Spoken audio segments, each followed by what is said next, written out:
Hello dear students, आज बात करेंगे लेक्चर नंबर 8 के बारे में। लेक्चर नंबर 8 के अंदर हमें सिर्फ एक ही टॉपिक डिस्कस करना है, जो है magnetic field on the axis of current carrying loop. Dear students, last lecture के अंदर हमने जो बायो सावर्ट्स लॉ पढ़ा है, उसकी ये एक लॉती एप्लीकेशन दे रखी है, जो बहुत ही इम्पोर्टेंट है, क्योंकि मार्च 2020 के अंदर बोर्ड एग्जाम के अंदर 3 मार्क्स में ये थियरी पूछी जा चुकी है। तो चलिए पढ़ते हैं magnetic field on the axis of current carrying. Last lecture के अंदर हमने जो बायो सावर्ट्स लॉ देखा था, उसकी एप्लीकेशन आज देखेंगे। तो बायो सावर्ट्स लॉ है क्या? तो बायो सावर्ट्स लॉ के हेल्प से हम करंट एलिमेंट के कारण किसी पॉइंट पे प्रोड्यूस होने वाला मैग्नेटिक फील्ड कैलकुलेट करते हैं। And according to Biot Savart's law, magnetic field dB is equal to mu 0 divide by 4 pi I dl cross vector r divided by r cube. अब यहां पर आगे की सारी डिटेल हमने चेक की थी लास्ट लेक्चर के अंदर। तो यहां पर सबसे पहली एप्लीकेशन जो है, एक लॉती एप्लीकेशन दे रखी है बायो सावर्ट्स लॉ की, magnetic field on the axis of current carrying loop. यानी करंट कैरिंग लूप दे रखा है, उसके एक्सिस पे प्रोड्यूस होने वाला मैग्नेटिक फील्ड हमें फाइंड करना है। तो हम करेंगे क्या?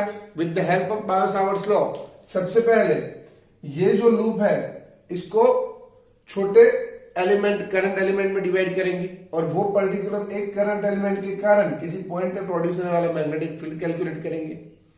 देन आफ्टर पूरी जो रिंग है, वो पूरी रिंग को हम ऐसे छोटे छोटे करंट एलिमेंट के अंदर डिवाइड कर सकते हैं, और सबके कारण यहाँ प्रोड्यूस होने वाला मैग्नेटिक फील्ड फाइंड करेंगे।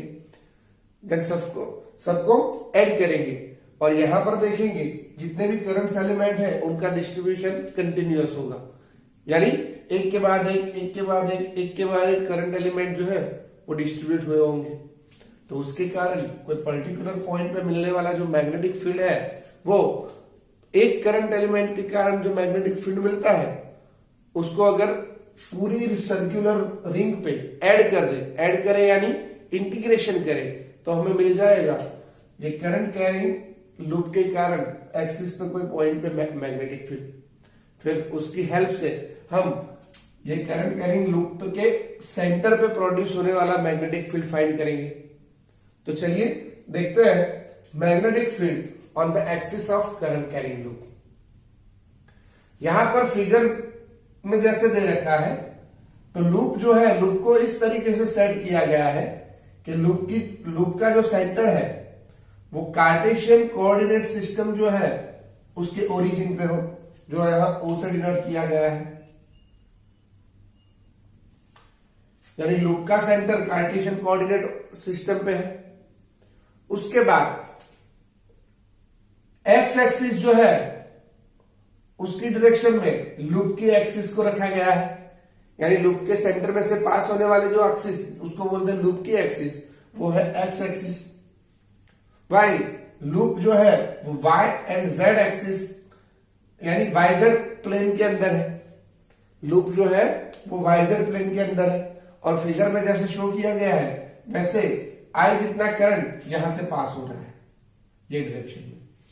तो हमें अगर शो करना है, देखना है कि किस तरीके से लूप के अंदर करंट पास हो रहा है, तो हमारे लिए यहां पर एक लूप बना हुआ है,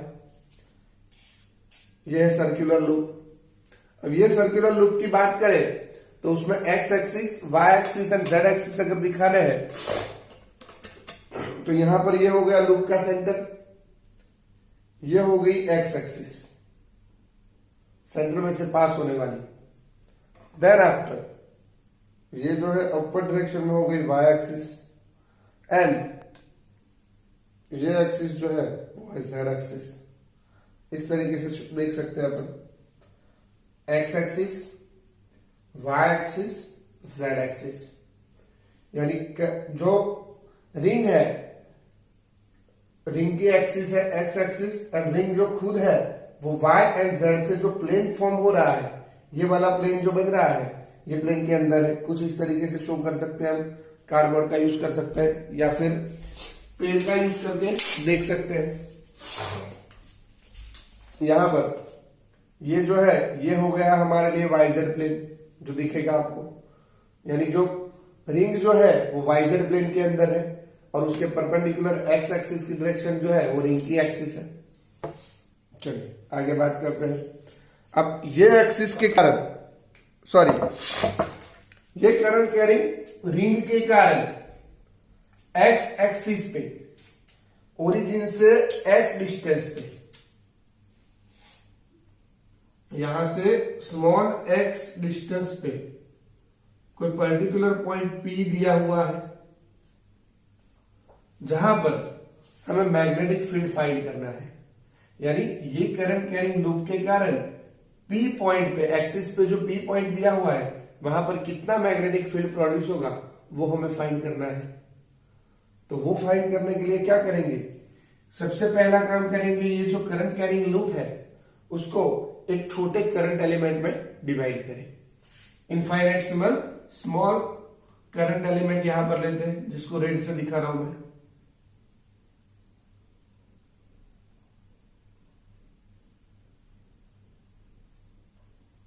एक छोटा सा करंट एलिमेंट।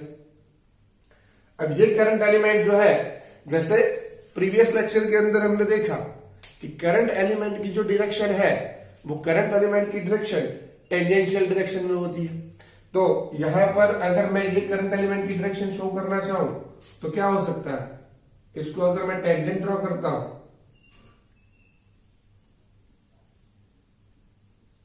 तो टेंजेंट कुछ इस डायरेक्शन में मिलेगा। यानी ये मेरे लिए हो गई करंट एलिमेंट आइडियल की डायरेक्शन। अब क्या करूंगा, ये करंट एलिमेंट के कारण पी पॉइंट पे प्रोड्यूस होने वाला मैग्नेटिक फील्ड फाइंड करना है। तो सबसे पहला काम, ये करंट एलिमेंट को मैं पी पॉइंट से जोड़ने का काम करूंगा।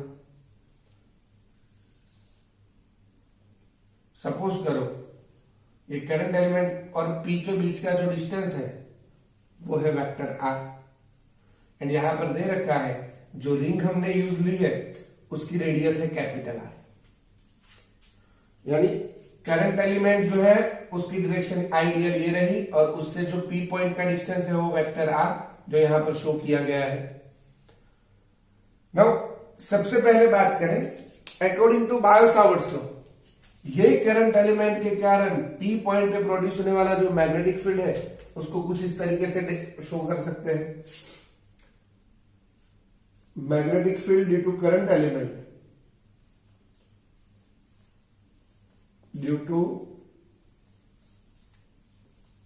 Current element according to Biot Savart's law it can be given as vector dv is equal to mu 0 divided by 4 pi ideal cross vector r divided by r cube। ये हमने bio-Savart's के law के अंदर पढ़ा हुआ है। और यहां पर बात करें तो आइडियल क्रॉस आर की बात करें तो आइडियल क्रॉस आर के बीच आर की किसी भी पोजीशन पे, आर अगर यहां है, यहां पर एक्स एक्सिस पे आर कहीं पर भी होगा, लेकिन कोई सी भी पोजीशन के लिए आइडियल एंड वेक्टर आर इन दोनों के बीच जो एंगल फॉर्म होगा वो एंगल हमेशा 90 डिग्री बनेगा। क्यों 90 डिग्री बनेगा, ऐसा क्यों होता है? तो एक्चुअल में देखें तो आइडियल जो अपना है वो आइडियल एक्स वाई प्लेन के अंदर है। ये रिंग अगर ऐसे इस तरीके से लेते हैं तो आइडियल जो है वो टेंजेंशियल डायरेक्शन में यानी X Y plane, Y Z plane के अंदर है। जबकि आर की बात करें हमारा आइडियल जो है वो ये प्लेन के अंदर है। जबकि आर की बात करते हैं तो आर जो है वो एक्स वाई प्लेन के अंदर यानी ये प्लेन के अंदर आर दिया हुआ है। यानी आइडियल एंड आर दोनों डिफरेंट प्लेन्स के अंदर है। दैट्स वाई उन दोनों के बीच जो एंगल बनेगा इट इज ऑलवेज 90 डिग्री। वो यहां पर शो कर सकते हैं with the help of ring. ये हो गई हमारे लिए करंट कैरिंग लूप। अब ये करंट कैरिंग लूप की बात करें तो ये पॉइंट की अगर मैं बात करता हूं, ये अपर पॉइंट, तो अपर पॉइंट के लिए करंट सपोज करो ये डायरेक्शन में पास हो रहा है जो यहां पर शो किया गया है। तो ये हो गया हमारे लिए आइडियल, ये हो गई आइडियल की डायरेक्शन। अब बात करें आर की डायरेक्शन के बारे में। आर की जो डायरेक्शन है वो कुछ इस तरीके से है। आर कुछ इस तरीके से दे रखा है।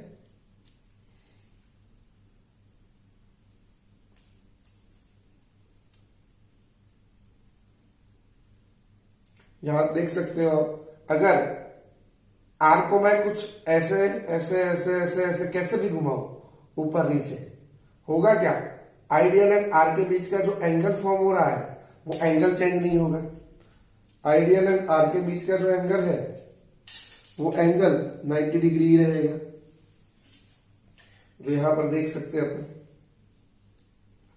आइडियल एंड आर के बीच का जो एंगल बन रहा है वो एंगल आर की किसी भी पोजीशन पे वो एंगल जो रहेगा वो रहेगा 90 डिग्री, क्योंकि आइडियल जो है वो ये वाले प्लेन के अंदर है। ये वाला प्लेन ऐसे देख सकते हैं, ये जो है वो वाइजर प्लेन है, जबकि आर जो है वो ये प्लेन के अंदर है। एंड ये प्लेन जो है यहां पर देखो, आइडियल कुछ इस तरीके से ये प्लेन के अंदर है। ये प्लेन हमारे लिए वाइजर प्लेन, जबकि आर की बात करें तो आर ये प्लेन के अंदर है। ये प्लेन जो है हमारे लिए वो है एक्स वाई प्लेन। याद रहेगा स्टूडेंट्स। तो आर जो है वो आइडियल के परपेंडिकुलर ही होता है। उसके कारण यहां पर जो इक्वेशन के अंदर दे रखा है आइडियल क्रॉस आर, तो आइडियल क्रॉस आर की बात करें तो यहां लिखते हैं as I dl is always perpendicular to r. I dl cross r is equal to I into dl। I dl sin 90 and sin 90 की वैल्यू होती है 1, तो उसके इसके अंदर आइडियल क्रॉस r उसको अपन लिख पाएंगे कुछ ऐसे, I dl r sin 90 is equal to I dl r। तो उसके अकॉर्डिंग अगर ये इक्वेशन लिखना है तो ये हो जाएगा vector dB is equal to mu 0 divided by 4 pi I dl r sine 90 की वैल्यू 1 होती है तो ये लिखो डिवाइडेड बाय r क्यूब, और यहां मैग्नीट्यूड लिखा है वेक्टर फॉर्म में, तो डायरेक्शन अगर शो करनी है तो डायरेक्शन हो जाएगी n cap, where n cap is the unit vector in the direction of ideal cross r or in the direction of perpendicular to ideal cross r। यानी ideal and r जो है उससे जो प्लेन फॉर्म हो रहा है उसकी perpendicular direction का यूनिट वेक्टर है, क्योंकि मैग्नेटिक फील्ड जो है वो आइडियल एंड r के परपेंडिकुलर ही होता है। आइडियल एंड r के जो कारण जो प्लेन फॉर्म हो रहा है उसके परपेंडिकुलर होगा। तो यहां पर अगर शो करे तो mu 0 divide by 4 pi I dl r divide by r cube into n cap. अब यहां से r कट होगा, ये आ जाएगा, तो यहां से एक आ जाएगा तो ये r स्क्वायर होगा। तो यहां लिखेंगे mu 0 divided by 4 pi ideal divided by r square into n cap. तो ये हमारे लिए हो गया dB, उसका मैग्नीट्यूड है mu 0 divide by 4 pi I dl cross r square into n cap. अब यहां पर बात करें आइडियल क्रॉस आर के कारण जो मैग्नेटिक फील्ड P पे प्रोड्यूस होगा वो मैग्नेटिक फील्ड की डायरेक्शन कौन सी होगी। तो वो मैग्नेटिक फील्ड की जो डायरेक्शन है आइडियल क्रॉस आर करेंगे हम according to right hand thumb rule. ये अगर फाइंड करने के ट्राई करेंगे तो आइडियल की डायरेक्शन में हम क्या रखेंगे, राइट हैंड की जो पाम है वो आइडियल की डायरेक्शन में रखेंगे एंड उसको आइडियल से आर की डायरेक्शन में मूव कराएंगे।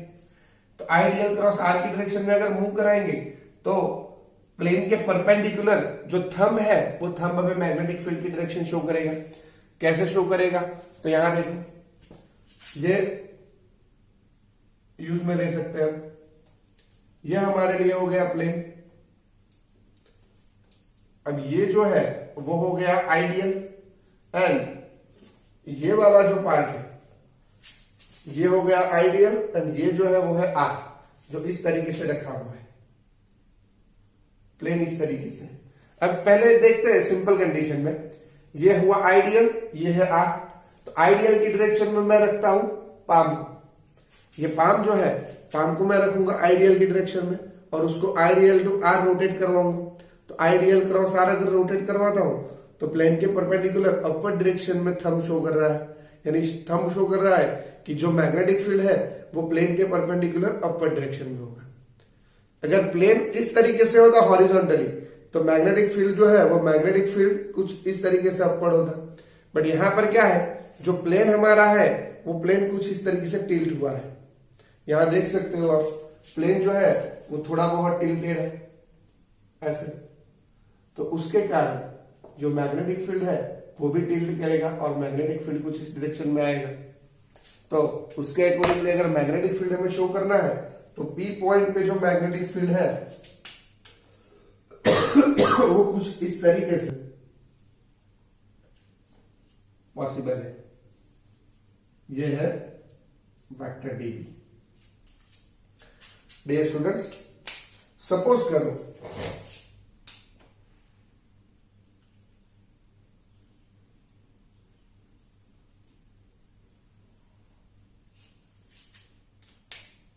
यहां पर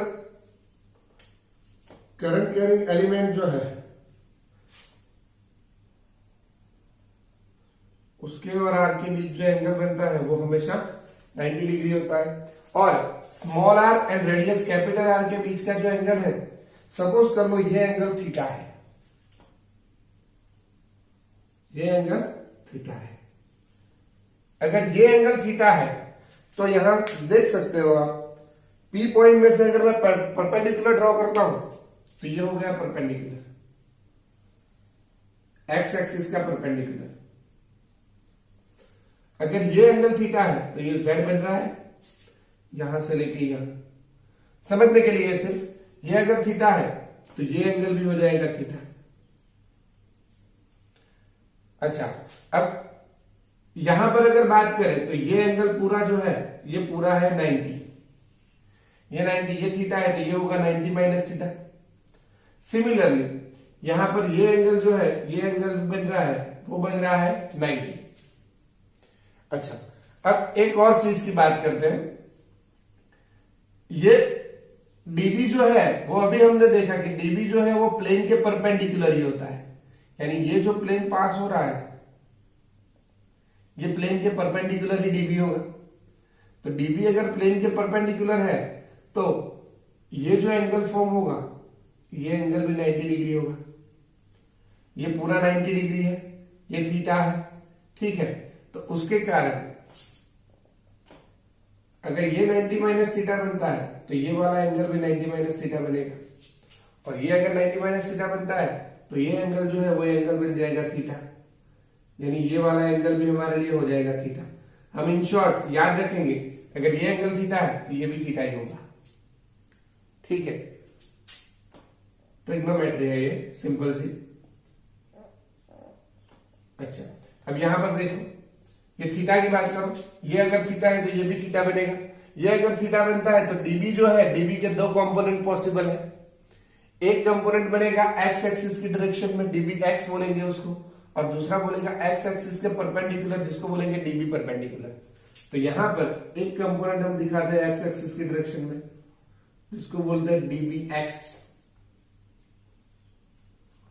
जबकि दूसरा कंपोनेंट जो बनेगा वो बनेगा एक्स एक्सिस के perpendicular, that is dB perpendicular. Now dB x की बात करें तो डीबी एक्स क्या हो जाएगा, एंगल फॉर्म कर रहा है तो डीबी एक्स कंपोनेंट जो है वो डीबी एक्स यानी डीबी कॉस थीटा। डीबी का एक्स डायरेक्शन का जो कंपोनेंट है वो बनेगा डीबी कॉस थीटा, जबकि डीबी परपेंडिकुलर बनेगा dB sine theta. Dear students, अब यहां पर एक और चीज गौर करने लायक है। ये जो करंट एलिमेंट हमने लिया है वो करंट एलिमेंट के डायमेट्रिकली ऑपोजिट, करंट एलिमेंट के डायमेट्रिकली ऑपोजिट एक दूसरा करंट एलिमेंट हम लेते हैं, छोटा सा ये रहा। ये ऊपर वाला जो करंट एलिमेंट है उसके डायमेट्रिकली ऑपोजिट नीचे करंट एलिमेंट लेते हैं। ये करंट एलिमेंट के कारण जो मैग्नेटिक फील्ड हो, यहां पर करंट एलिमेंट जो है उसकी डायरेक्शन ये आएगी टेंजेंशियल डायरेक्शन, आइडियल। अब ये समझने के लिए सिर्फ ये ड्रॉ नहीं करना है आपको, ये आइडियल है। अगर इसको मैं ये करंट एलिमेंट के कारण पी पॉइंट पे प्रोड्यूस होने वाला अगर मैग्नेटिक फील्ड निकालता हूं तो उसके लिए क्या करूंगा मैं, इसको मैं पी पॉइंट से जोड़ देता हूं। तो ये हो गया हमारे लिए वेक्टर आर। अच्छा, यानी पहला प्लेन जो था वो कुछ इस तरीके से था, दूसरा प्लेन ऐसे आ गया। अब यहां बात करें तो आइडियल जो है वो इनवर्ट डायरेक्शन में है और आर कुछ इस तरीके से, यानी यहां चेक कर सकते हो आप।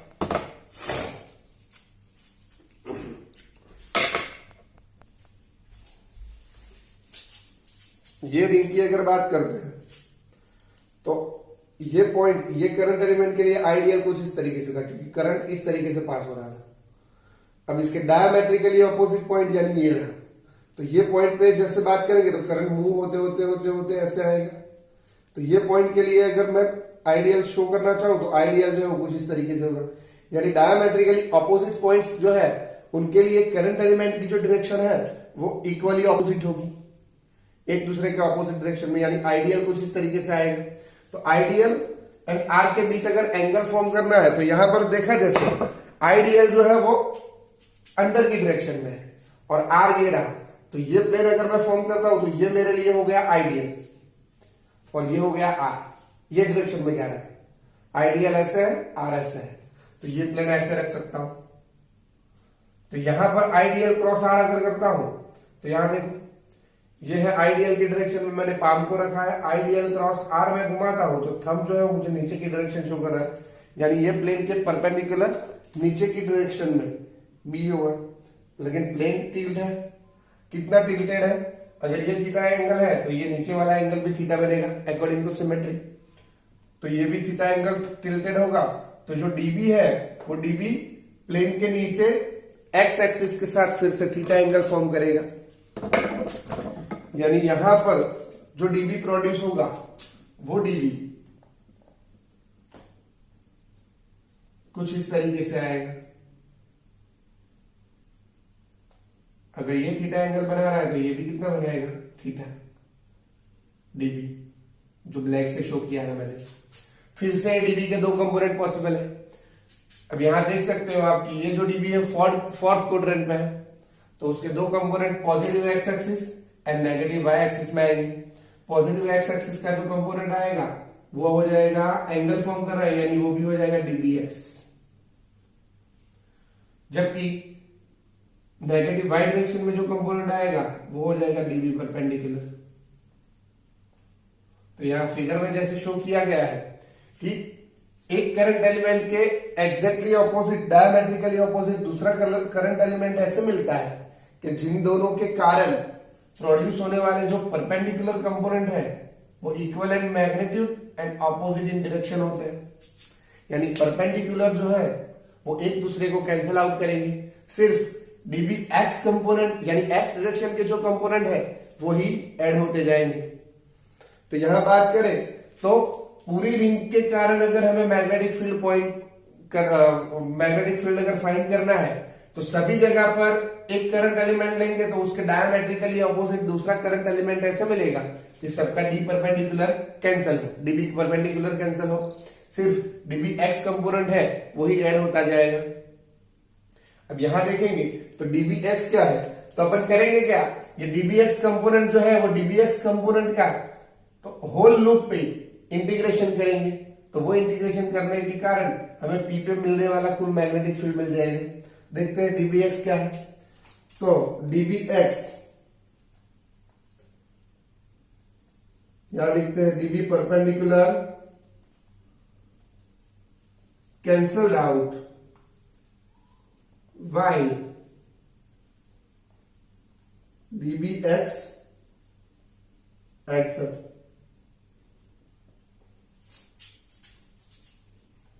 DB perpendicular component cancelled out while dbx added up।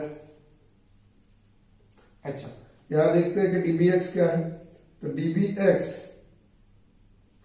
Is equal to है db cos थीटा। अगर वेक्टर फॉर्म की बात करें तो dbx जो है वो x डायरेक्शन में है, तो vector dbx is equal to db cos theta i cap, यानी जो मैग्नेटिक फील्ड है करंट के कारण, वो करंट एलिमेंट के कारण जो मैग्नेटिक फील्ड है वो सिर्फ एक्स डायरेक्शन में रहेगा, एक्स डायरेक्शन का कंपोनेंट ही सर्वाइव करेगा। अच्छा, now DB is the magnitude of vector DB, इसका मैग्नीट्यूड है mu 0 divide by 4 pi ideal divide by R square. तो लिखते हैं mu 0 divided by 4 pi ideal divided by R square. अच्छा, now according to figure as shown in the figure, cos theta क्या होता है? ये फिगर की बात करें तो फिगर में शो किया गया है कि cos थीटा, अच्छा यहां पर ये देखो, ये जो है वो राइट एंगल ट्रायंगल हो गया, तो इसके लिए अगर cos थीटा की बात करें तो cos theta is equal to adjacent divide by hypotenuse, यानी cos theta is equal to capital R divided by small r, cos theta is equal to हो जाएगा तो capital R divided by small r। ठीक है, and one more thing, figure में show किया गया है उस तरीके से। अगर r की बात करें तो r है क्या? r जो है वो हाइपोटेन्यूस है, उसकी एडजेसेंट साइड जो है वो ये कैपिटल R दे रखी है, स्मॉल x दे रखी है, तो r is equal to according to Pythagoras r is equal to capital R square plus small x square raise to 1/2, क्योंकि R square is equal to capital R square plus x square होता है, तो small R is equal to capital R square plus x square raise to 1/2। तो cos theta की ये value हम यहां पर पुट करें, cos theta is equal to हो जाएगा r by small r into I के। अच्छा, अब ये r यहां पर अगर मल्टीप्लाई होता है तो ये हो जाएगा mu 0 divided by 4 pi I dl r divided by small r cube into I cap. समझ सकते हैं इसको इजी से, mu 0 divide by 4 pi I dl r divide by r cube into I cap. Now dear students, small r की value put करते हैं तो ये हो जाएगा therefore vector db x is equal to mu 0 divided by 4 pi into ideal r divided by r cube, small r है capital R square plus x square raise to 1/2। इसका अगर मैं क्यूब करता हूं तो क्यूब जो है 1/2 पावर से मल्टीप्लाई हो जाएगा, 1/2 मल्टीप्लाइड बाय 3 दैट इज 3/2। तो r क्यूब अगर मैं लिखता हूं तो ये हो जाएगा capital R square plus x square raise to 3/2 into I cap, या आई कैप भूलना मत। अच्छा, ये तो सिर्फ एक करंट एलिमेंट के कारण मिला है। अगर टोटल जो रिंग है, टोटल लूप जो है, वो लूप के कारण हमें टोटल मैग्नेटिक फील्ड फाइंड करना है, तो नेट मैग्नेटिक फील्ड या टोटल मैग्नेटिक फील्ड जो है वो कैसे मिलेगा? तो total magnetic field at P can be given as vector B is equal to integration over vector dbx, यानी dbx जैसे जो कंपोनेंट्स है उनका टोटल लूप पे, पूरी लूप पे अगर मैं इंटीग्रेशन करता हूं तो वो मुझे देगा net magnetic field at P point. तो वो देखते हैं, अगर मैं इंटीग्रेशन करता हूं तो यहां पर देखो म्यू 0 डिवाइड बाय 4 पाई वो कांस्टेंट है, तो कांस्टेंट जो है वो इंटीग्रेशन के बाहर रहेगा। देन आफ्टर आई क्या है? तो ये लूप में से पास होने वाला करंट भी क्या है यहां पर? कांस्टेंट। उसके बाद बात करें R is the radius of the loop, तो रेडियस ऑफ द लूप ये भी क्या है? Constant.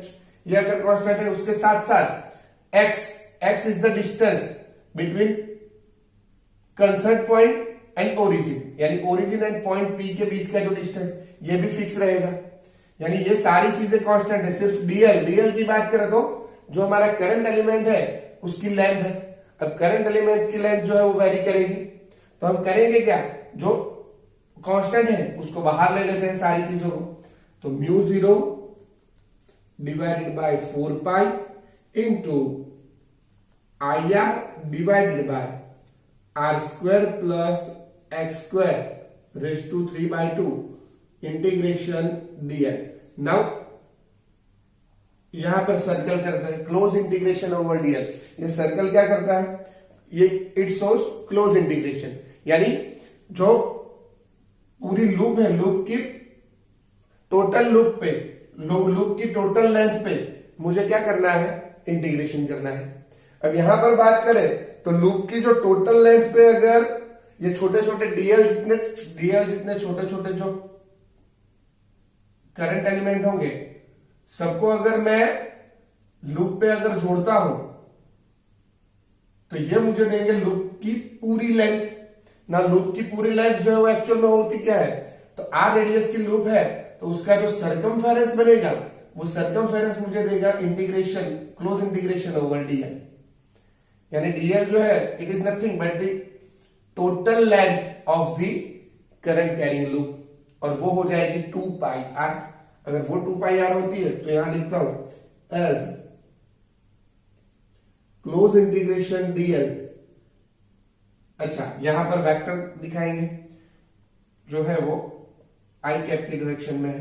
Close integration DL is equal to हो जाएगा 2 pi R, 2 pi sorry small R नहीं कैपिटल आर, क्योंकि रेडियस कैपिटल आर है, 2 पाई कैपिटल आर। ये सारी वैल्यू अगर यहां पर पुट करता हूं तो मुझे जो आंसर मिलेगा वो आंसर कुछ इस तरीके से होगा, देखते हैं यहां पर। अच्छा, ये डेरिवेशन जो है वो वीडियो पॉज करके आप इजीली लिख पाओगे।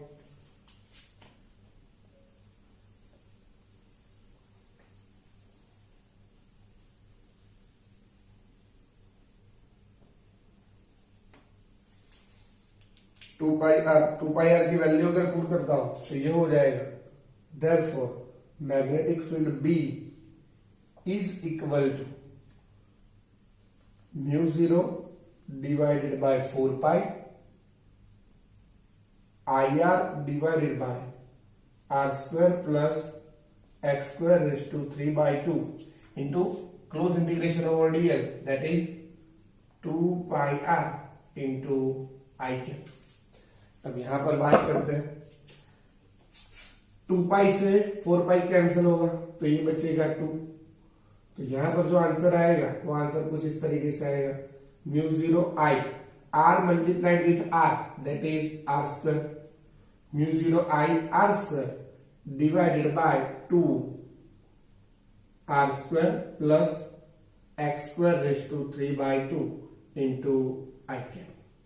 ये जो है वो हमारे लिए हो जाएगा करंट कैरिंग लूप के कारण लूप की एक्सिस पे प्रोड्यूस होने वाला मैग्नेटिक फील्ड। यहां पर देख सकते हो एक्सिस जो है वो एक्स एक्सिस की डायरेक्शन में थी, तो यहां पर जो मैग्नेटिक फील्ड प्रोड्यूस हो रहा है वो भी एक्स एक्सिस की डायरेक्शन में ही है, यानी एक्सिस की डायरेक्शन में मैग्नेटिक फील्ड प्रोड्यूस होता है और उसका मैग्नीट्यूड है mu 0 I R square divided by 2 R square plus x square raise to 3/2। अब इसका एक इंपॉर्टेंट केस पढ़ेंगे, अगर ये लूप के सेंटर पे मुझे करंट कैरिंग लूप के सेंटर पे मैग्नेटिक फील्ड फाइंड करना है तो क्या करूंगा, एट प्रेजेंट पी पॉइंट यहां पर है, उसको उठा के मैं सेंटर पे ले आता हूं। अगर इसको उठा के मैं सेंटर पे लेकर आता हूं तो एक्स की वैल्यू क्या हो जाएगी, 0। तो एक्स, ये इक्वेशन के अंदर अगर एक्स 0 में रखता हूं तो मुझे क्या मिलेगा, लूप के सेंटर पे प्रोड्यूस होने वाला मैग्नेटिक फील्ड। तो वो इंपॉर्टेंट केस यहां देखते हैं, at the center of the loop x is equal to 0 हो जाएगा, तो यहां पर x 0 पुट करो तो यहां लिखता हूं मैं vector b at center, b at center is equal to mu 0 i r square divided by 2 r square plus x square is to 3/2 जो है उसमें x की वैल्यू 0 पुट करता हूं, ये x 0 हो गया तो r square raise to 3/2, r square raise to 3/2 तो 2 कट होगा, यानी ये हो जाएगा 2r³ इंटू आई के। ये r स्क्वायर अगर 3/2 से मल्टीप्लाई होगा तो 2 कैंसिल होंगे तो 2r³ बचेगा। अब 2r³ की बात करें तो ये r स्क्वायर पूरा जाएगा तो यहां से क्यूब जाएगा, सिर्फ r बचेगा, तो ये हो जाएगा mu 0 I divided by 2r into I K, mu 0 I divided by 2r into I K. अब यहां पर जो लूप अपन ने लिया है उसमें सिर्फ एक टर्न है। अगर लूप में n टर्न्स हो, अगर लूप n टर्न्स का बना हो, तो उस केस के अंदर n टर्न के कारण सेंटर से प्रोड्यूस होने वाला जो मैग्नेटिक फील्ड है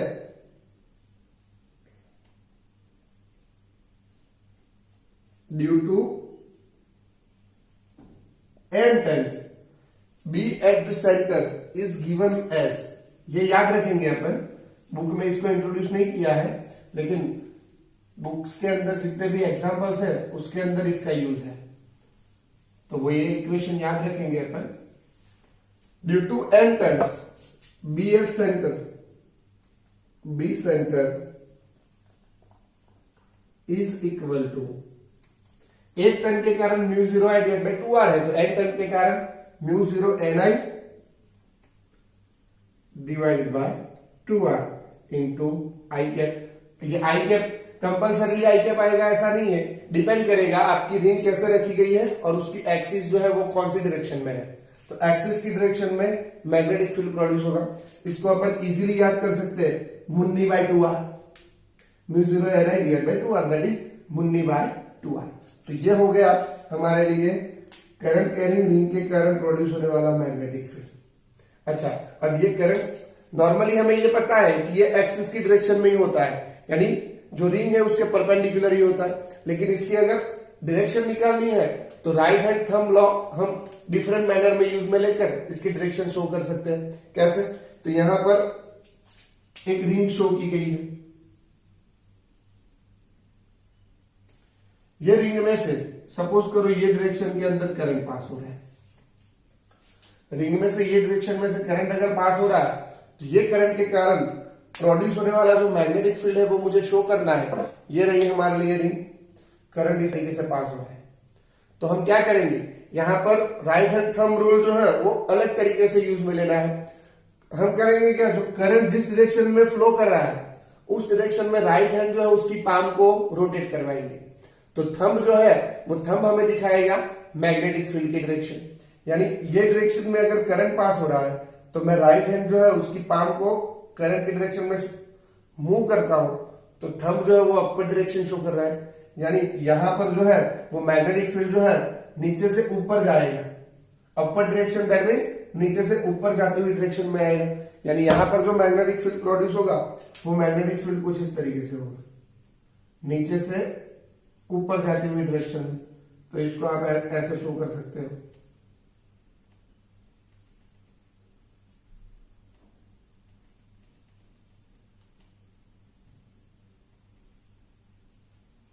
according to right hand thumb law, current जिस डायरेक्शन में पास हो रहा है उस डायरेक्शन में राइट हैंड की पाम को रोटेट करते हो तो थंब जो है वो थंब हमें शो करता है मैग्नेटिक फील्ड की डायरेक्शन।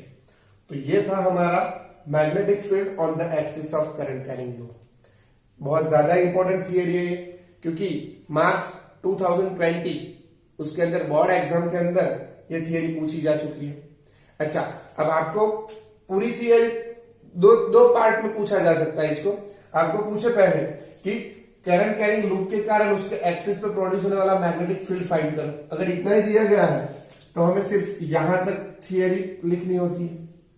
लेकिन दूसरा पार्ट 2 मार्क्स के अंदर इजीली अगर पूछना है तो ये ऐसे भी पूछ सकता है कि करंट कैरिंग लूप के कारण उसके एक्सिस पे प्रोड्यूस होने वाला मैग्नेटिक फील्ड जो है उसका इक्वेशन लिखो। तो पहले ये इक्वेशन लिखेंगे और उसके बाद उसके सेंटर पे कितना मैग्नेटिक फील्ड प्रोड्यूस होगा वो शो करो और मैग्नेटिक फील्ड की डायरेक्शन शो करो। तो यहां से लेकर ये नीचे का पार्ट जो है वो 2 मार्क्स के अंदर अगर पूछना है तो पूछ सकता है। तो ये थी पूरी थियरी। Thank you.